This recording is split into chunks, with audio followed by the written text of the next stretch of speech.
Welcome to a new little series we're gonna do on classic games and what I liked about them.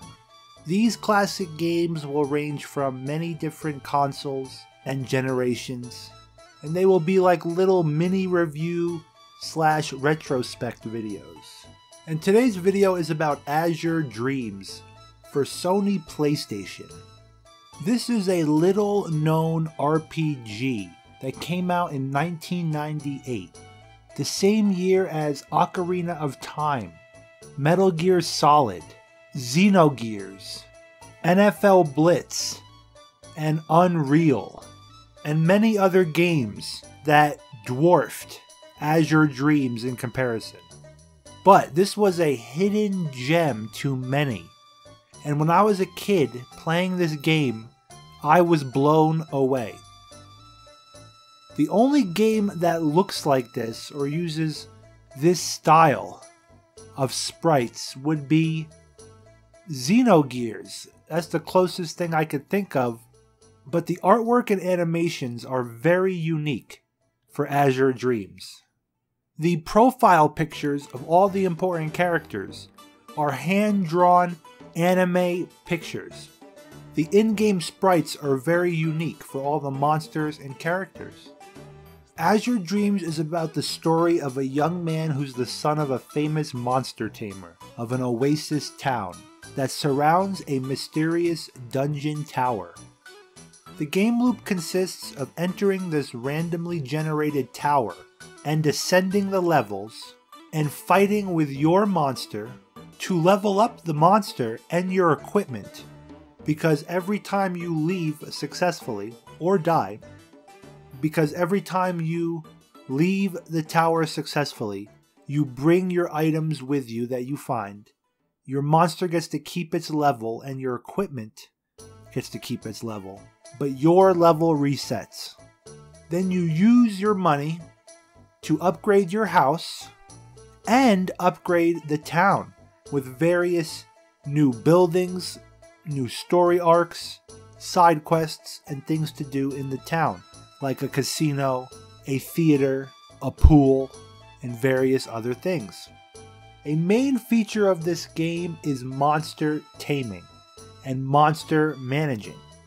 There are over 60 monsters in this game to find, capture, and tame, and fill your upgraded monster hut with. The monsters come in 3 different elements: fire, ice, and wind. But there are other elements later on that special monsters have.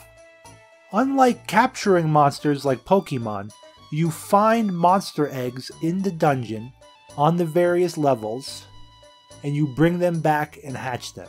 You can also combine monsters together to fuse their stats and elements, and sometimes make unique upgraded versions. The combat in the game is strategy / turn-based combat, I would call it, in real time.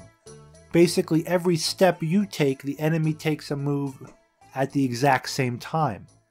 And it's a grid-based pattern. So you swing your sword, the enemy gets a move also. You can also wait turns out. Your monster has a direct attack, a magic attack that you can direct at the enemy, and a fusion attack, which the game calls mix. That's when your monster infuses your attack with its power. The story in this game is unique and very fun to play, especially when you're a kid.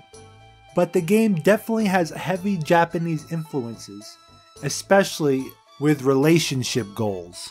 You would think that there's a group of polygamists that ran this game, where they have the main character collecting a harem of waifus, just like games of the past, like Harvest Moon and other games, where you can give gifts to various women in the game to get them as your waifu. And this opens up various story arcs and side quests, and different abilities for your house, and bonus items sometimes. And generally this is fun to do in your time to unlock more areas of the town to upgrade. Overall, if you like Pokemon style games that are monster based and you like dungeon crawling games where you have to go in there and find items, this is an amazing, almost roguelike, dungeon crawling, monster managing, randomly generated dungeon game with town management and home upgrading. And icing on the cake is a waifu simulator. Way before Genshin Impact. This is a loot management extract game way before Tarkov. And I want to honor this classic game in gaming history from the PlayStation era. This is Azure Dreams. I'm Based Bellagio. Thank you very much for watching. If you liked it, give it a thumbs up. If you didn't, give it a thumbs down, and consider subscribing.